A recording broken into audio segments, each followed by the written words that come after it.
Hello, everyone. Welcome to the Blue Dog Whisperer, first episode of 2024. So, 4 years almost of this podcast, and I am very, very excited to have a special guest on who is running for Congress in Ohio's second congressional district. Did I get that right? You got it. And what is Yeah. your name? My name is Phil Heimlich, and I'm happy to be on the podcast, Evan. Well, we're really happy to have you. And Phil Heimlich is a little different from the other people who I've interviewed. I've interviewed several congressional candidates in the past, but they were all Democrats. Mr. Heimlich, why don't you tell me which party are you registered with? I'm a Republican. I'm running in the Republican primary in the second district. And the thing to understand about the second district is it's the reddest in Ohio. Hmm. I am running as the anti-MAGA Republican. I'm running against 10 other Republicans, each of whom is, I would say, trying to out-MAGA the other. Right. And as I'm sure you know, living in Ohio and being involved in Republican Party politics, MAGA in a lot of areas of our nation has really taken over the GOP. And Ohio is one of those places. And a lot of people do not like the former president, Donald Trump, but I believe that he has helped to make Ohio less of a swing state. Would you agree with this assessment? Yeah, there's no question. Ohio is really no longer a swing state. I don't know if that, I guess that made that, maybe that predates Trump, maybe not, but there's no question that Ohio's pretty much in the red column now. Well, you do not elect a lot of Democratic governors. There is only one in my lifetime, Ted Strickland, and he's long gone. And up until 2020, Ohio had always voted for the winner of the presidential election, started with the exception of Kennedy v. Nixon in 1960. So, 60 years, it took Ohio 60 years to vote for the losing candidate. And so I think that that alone kind of indicates that the former president, Donald Trump, has a grip on Ohio and the GOP. And I wanted to talk to you a little bit about that. So you are running in the reddest district in Ohio. It is according to Wikipedia, I think it's R plus 22 or R plus 25. I don't remember off the top of my head. So this is really going to be one of those races where the election's really decided in the primary, not the general. There's no question about that. Uh, like I've said before, John F. Kennedy could rise from the dead and he couldn't win this district. So everything comes down to the Republican primary. And you might say, well, what chance do I have being an anti-MAGA Republican? Well, as I said, there are 10 super pro-Trump candidates running against me, and I'm hoping that there are enough Republicans that, just like in some other states, have supported Nikki Haley, though I don't really consider her an anti-MAGA candidate. But nonetheless, I'm hoping there are enough people that are concerned about protecting our democracy that I can win this. Of course. And that is a big point that you make because there are a lot of cooks in the kitchen in this Republican primary. This district, as you stated, is the reddest in a fairly red state now. Do you think that there are enough Republicans in your district to put you over the top? Well, let's put it this way. I think there are significant number of Republicans. I don't know what that number is, maybe 15%, 20%, who are really uncomfortable, and they should be, with Donald Trump. I also think there's nothing really to vote for all practical purposes, in the Democratic primary. Truthfully, I'm hoping that a fair number of Democrats and independents will decide to take a Republican ballot and support me. There were two candidates on the Democratic side running for this seat. One of them, a couple of weeks ago, dropped out and endorsed me. So he is actually actively encouraging Democrats to ask for a Republican ballot. They can do what they want in the general, but the truth is that the chances of a Democrat winning this seat are virtually impossible. So my position is, why not make your vote count? Why not vote for someone who, for the last 8 years, through my opinion pieces and appearances on TV and things like that, I have continually spoken out against Donald Trump. And if you want somebody in the second district who is going to stand up for our democracy, I'm the only choice. Well said. And that is incredible that you point. I mean, honestly, uh, Donald Trump does have a grip on the GOP, and you've been a very outspoken critic of the former president. What did you think of him in 2016 when he wasn't yet president? See, my background, among other things, is I was a former prosecutor. And when I was a prosecutor, I specialized in white collar crime, which largely means dealing with con men or con women. And as soon as I saw Trump and I saw that he had spent his life ripping off small contractors, cheating people through his so called university, it was clear to me this guy's a con man. He's a good con man, but he's a con man. So I had no respect for the guy, even when he was running in 2016. And then when he won, I became even more concerned. First of all, because of his constant lies, his support for dictators like Putin and Kim Jong Il and people like that. So as he stayed in office, what I did is I started writing opinion pieces for most of the major newspapers in Ohio and USA Today and other national papers, speaking out as a Republican about the danger that he posed to the country. And I continued to do that because unfortunately, so many people in my party have just been too scared of the guy to say anything. Of course, there's a bunch of them that try to support him 100%. But what troubled me is to see people like our governor, Mike DeWine, our former senator, Rob Portman, kind of just not willing to stand up. And these are people who know better. Most of the people in Congress, they know better about this guy. But it's like that saying, uh, the only thing necessary for evil to succeed is for good men to do nothing. And that is exactly what has enabled Donald Trump to be as successful as he has been. Martin Luther King once said that in the end, we will not remember the voices of our enemies, but the silence of our friends. And the cowardice of leaders in the Republican Party, especially on the national level, is really disturbing. And if you look throughout history, dictators have come to power not just through those who support them, but largely because people who know better, so called good people, are too scared to speak up. So true. And I am not a Republican, but I do believe that I am more of a Republican than Donald Trump. And I actually on a couple of previous episodes, I interviewed someone who was on the show as a contestant on The Apprentice, and I asked him this question. And now I'm going to ask you this question as a I assume you're a lifelong Republican, yeah? Yes, I was a former prosecutor, and then I served as city council member in Cincinnati and a county commissioner. And I was always not only Republican, but I was generally known as one of the more conservative Republicans. Hmm. So you are conservative through and through. Do you think that Donald Trump has sincere political beliefs or sincere conservative beliefs, or do you think this is all an act? I didn't hear that last part of your Or question, Evan. do you think that the former president, Donald Trump, has sincere political beliefs, or do you think that this is all an act? I don't think he has any beliefs. I think he is an immoral individual who will say whatever he wants to say to get elected. Uh, and he's shrewd. And so he's figured out kind of how to push the buttons of his base. But do I think he has any beliefs? No, I don't think he believes in anything except promoting himself.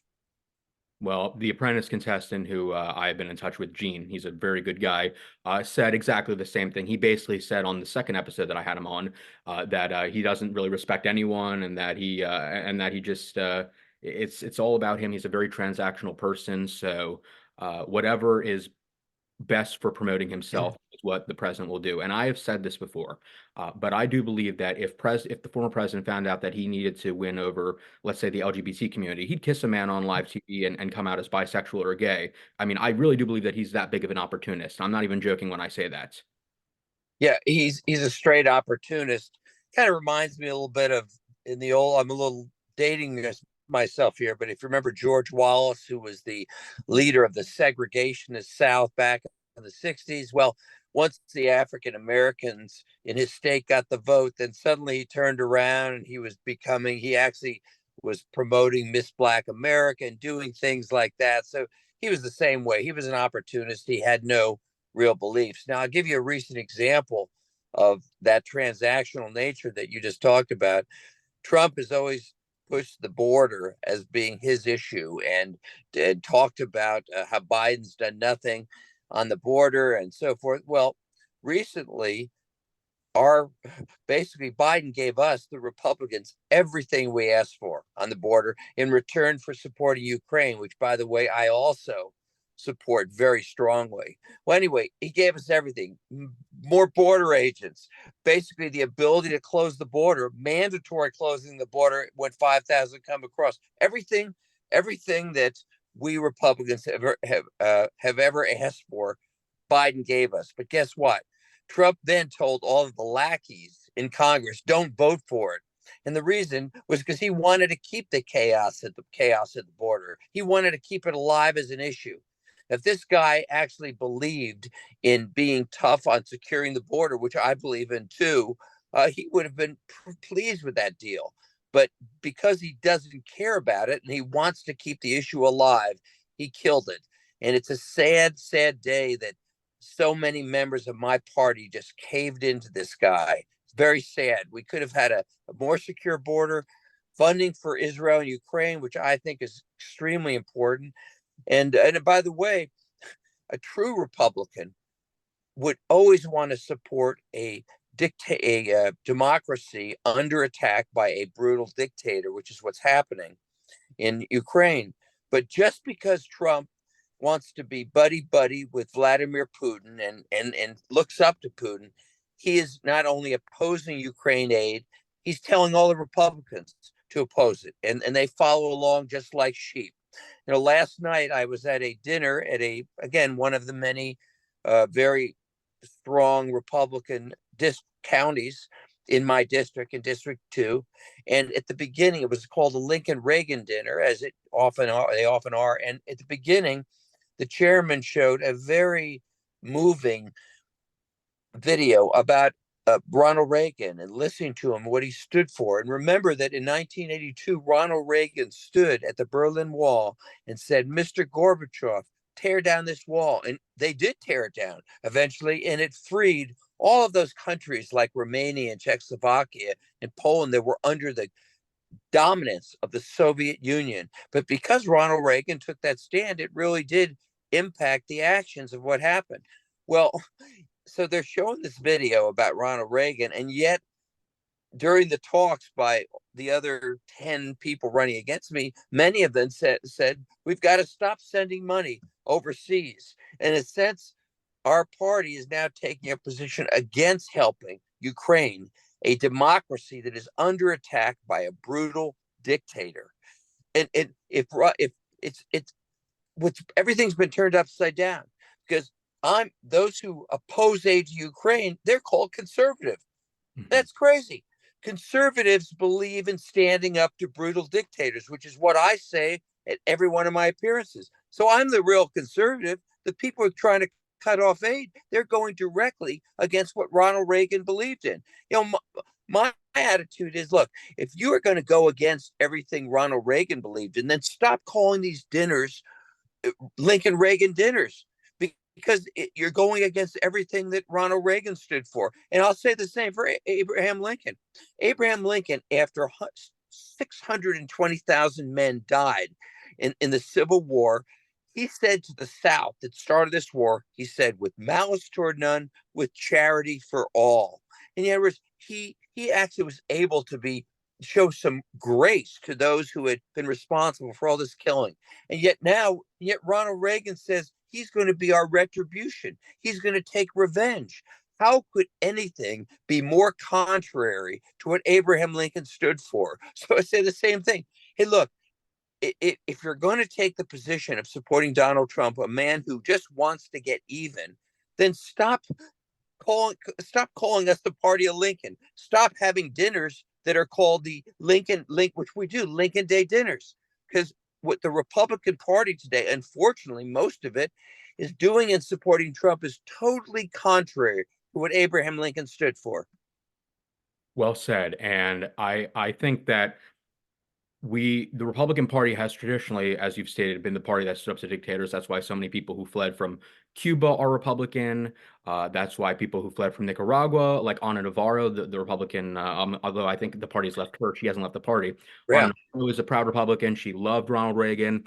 Ronald Reagan, whether you agreed with him or not, was someone who could really bring people together in many aspects. And uh, I actually wrote a letter to the editor back in 2023 where I said that within the first moment of President Reagan's uh, first term at the podium for the inauguration, he said that in the peaceful transfer of power is nothing short of a miracle in for other nations or something like that. So obviously we don't know what Ronald Reagan would think of Trump, but if I had to guess, I think that what Donald Trump has done to this once great party and what he's done with regard to Russia and Ukraine, I think there's a good chance that the former president, the 40th president, would be rolling over in his grave at what the proud Republican would think now of his party.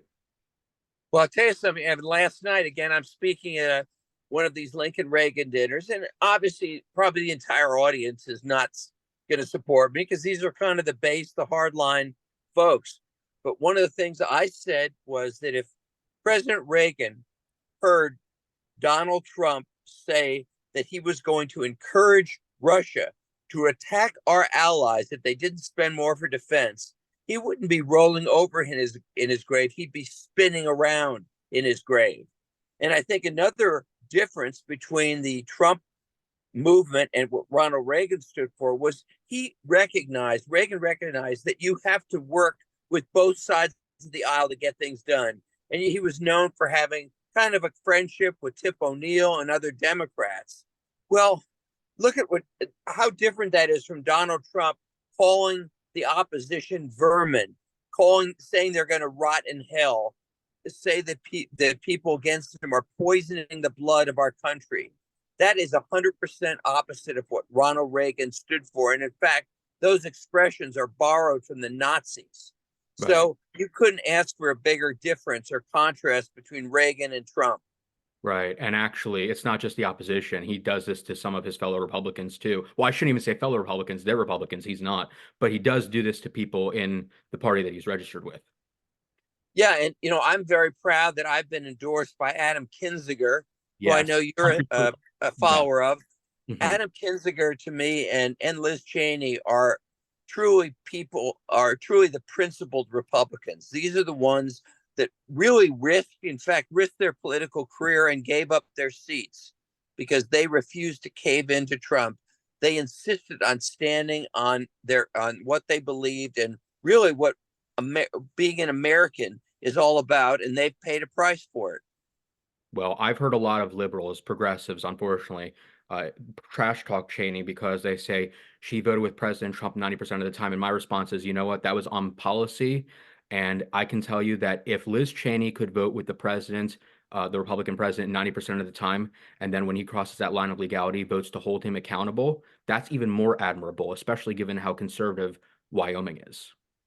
Yeah, and I have a lot of conversations with Republicans, and truthfully, I've encouraged them to support me in this primary, take a Republican ballot, because first of all, a Democrat has no chance to win. And what I always say when they bring up other issues is I say, look, preserving our democracy supersedes every other issue. Yeah. The idea of frankly criticizing me because maybe I disagree on spending or something like that, for gosh sakes, if we lose our democracy, which I think we are at risk of if Trump wins, Yeah. then then then nothing else matters. So we all need to join together, kind of hands across the aisle, and say, let's put aside our differences and agree we need to do everything possible to protect our freedoms and to protect our democracy. Well, if you can get Adam Kinzinger's support, you're doing something correctly. Would you welcome an endorsement from Liz Cheney? Oh, of course, absolutely, absolutely, and I hope someday to be in touch with her. Absolutely, Kinzinger and Cheney are really the two people I most look up to Hmm. because they they put their political careers on the line and really gave up their careers to do what's right. And I think that supersedes any other issue. And I have a feeling that if you do get to Congress and you have to hold Trump accountable, if God forbid he wins, you'd be willing to give up your career in Washington too. Well, there's no question, Evan, because the fact is, I don't need the job. Mhm. I live in Loveland, Ohio. I have two kids that are one in college, the other is about to go to college. I have a lot of business dealings, things like that, that I really enjoy. Having the status of being a congressman, frankly, means nothing to me. Right. I don't need it.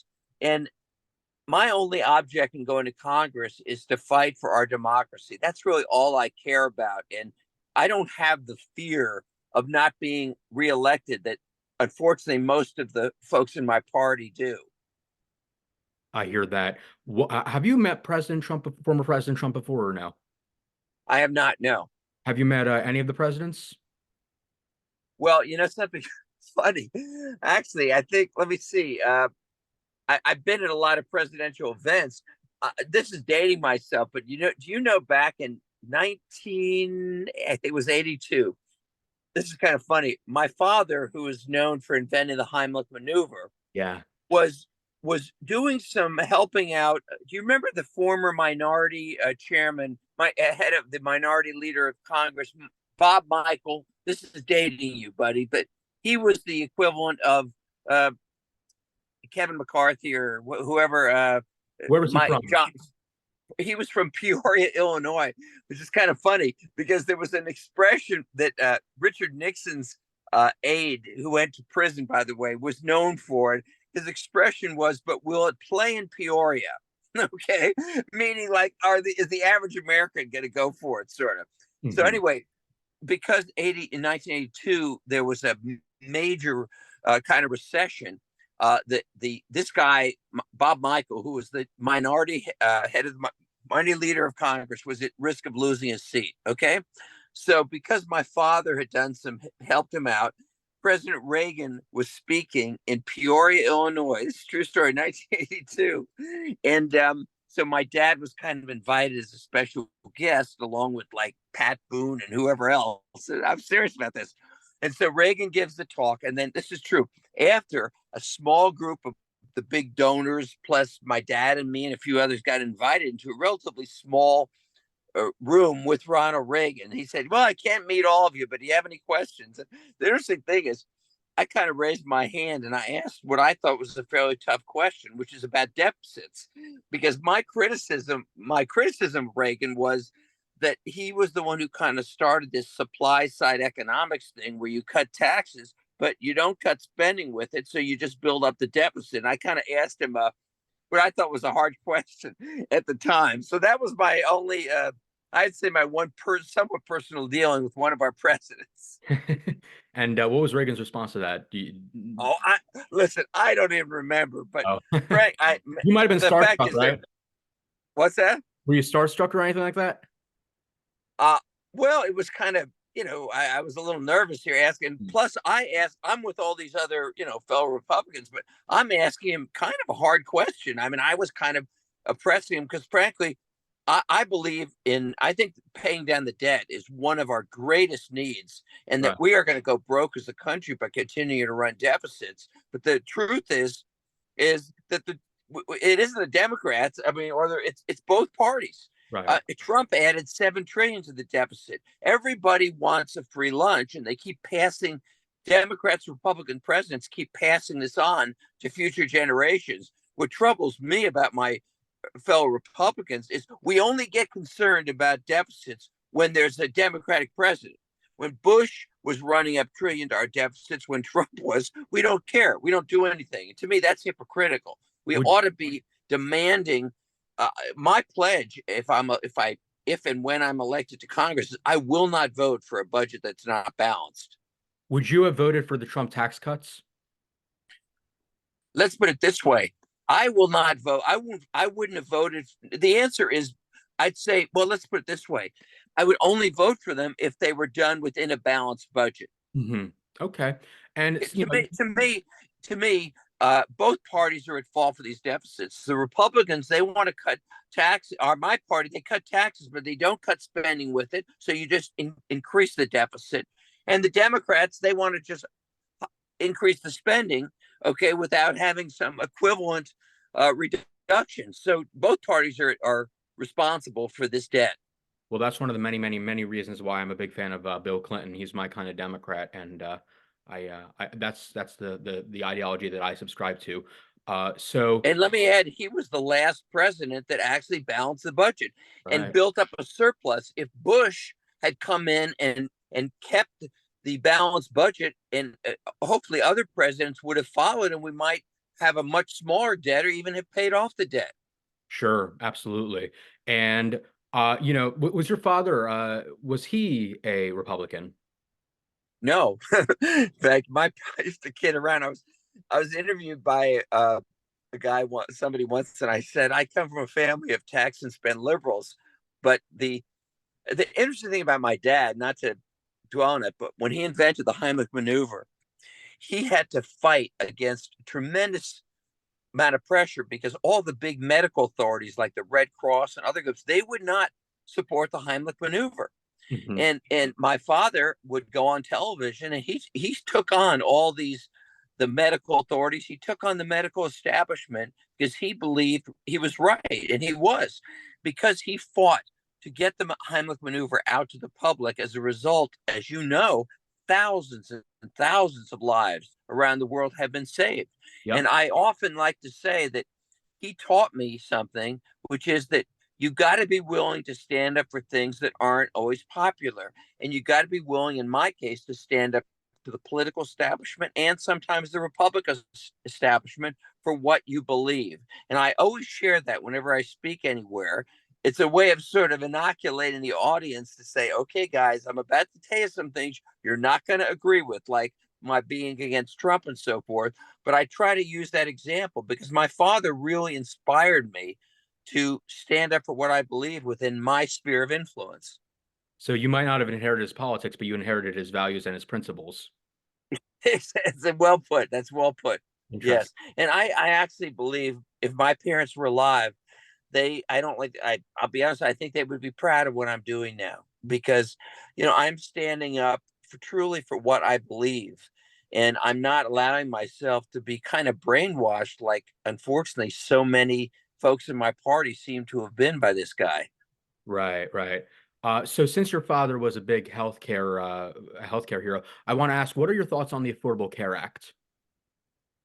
My position is I think truthfully it's been pretty successful. And Mm. I mean, honestly, I know people myself who were really had serious health issues that now are able to get treatment. And for those who say, well, let's vote it out, my attitude is yeah, you come up with something better and I'll vote for the better alternative. What I think is absolutely ridiculous, though, is to vote it out and not have anything better to replace it. That's insane, and it's dishonest. So, and frankly, Trump continually lied to us by saying he had a great medical plan, a great health plan that was going to be so much better than Obamacare. But guess what? That was just a lie. He didn't have any plan. So you would not have voted for Trump's repeal and replace plan if you had been in the Congress at the time. I would not, because they didn't have anything to replace it, Right. and It was it's basically trying to uh, deceive the American people by saying, "Oh, we're going to get rid of this because we got something better." Well, then show us what's better. If you got something better, if they have something better, yeah, I'll vote for it. They didn't have anything. right. Now, when did your father die? I'd say, let me see, about 8 years ago, he passed away. Okay, so he lived his. What did your father? I mean, if you know the answer, what did he think of the Affordable Care Act? Because obviously he. That no, that came that I would say that came after. Let's put it this way, I may be getting my years mixed up, but it I believe that he passed away or was conscious about current events and stuff before that came into place. Okay, all right, I see. Yeah. I see. Absolutely. So wanted to ask, which members of Congress do you think you could see yourself working with, both Democrat and Republican? Well, that's the important point is like Ronald Reagan, I recognize that the only way you get things done are by working with both parties. Right. And what really disturbs me is it's become kind of a dirty word in our party, in my party, the Republican Party, to work with Democrats. And people, so many of these people would rather get sound bites on TV than actually get something done. In Congress, they have what they call workhorses and show horses. Okay. And I want to be a workhorse. And it, who I work with isn't as important, I would say, as the fact that I will work with anybody that wants to get some good things done. And I think there are, even though I'm saddened that so many of the congressmen that stood up to Trump, like Anthony Gonzalez here in Ohio and Liz Cheney and Adam Kinzinger, unfortunately, have been forced out. I'm Mhm. certainly going to search for people who really want to get things done, even if I don't agree with them on a lot of issues. And I think that the fact that one of the Democratic candidates in this race dropped Joe Wessels, who's a courageous guy, he dropped out to support me. That to me is the kind of example that we should approve of. Let's let's not. I always say when I'm at one of these candidate nights, I always say I point to the people in the running against me, and I say these are my opponents, but they are not my enemies.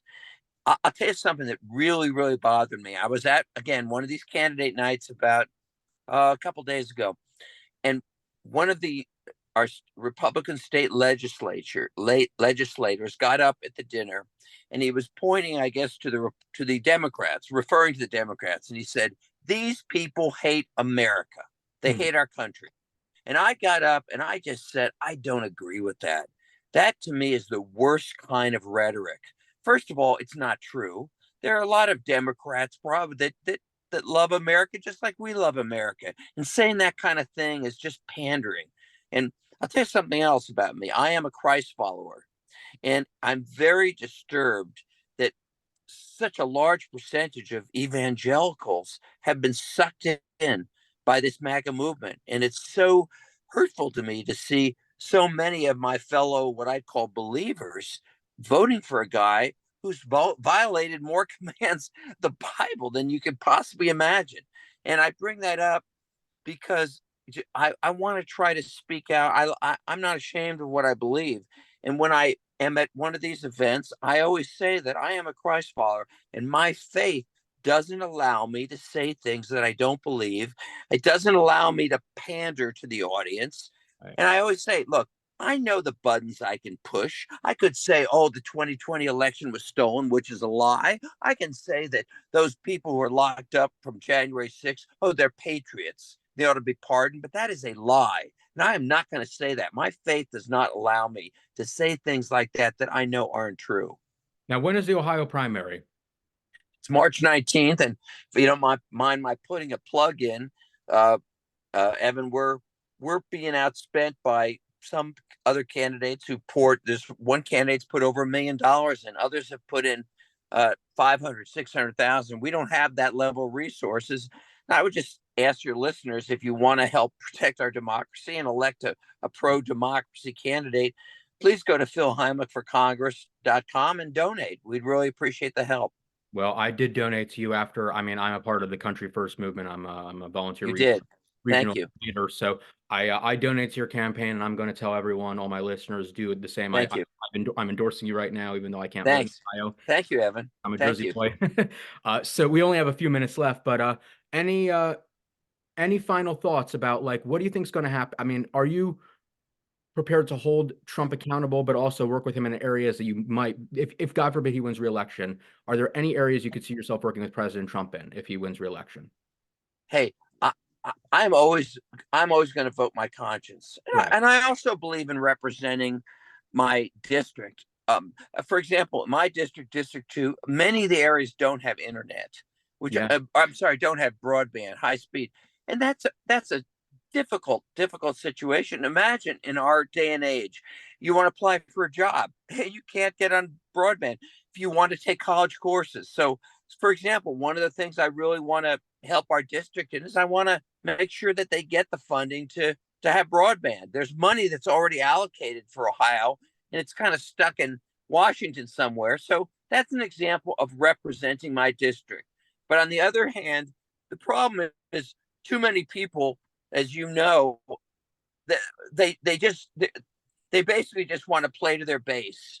And I have to follow my conscience. My conscience is always going to come first.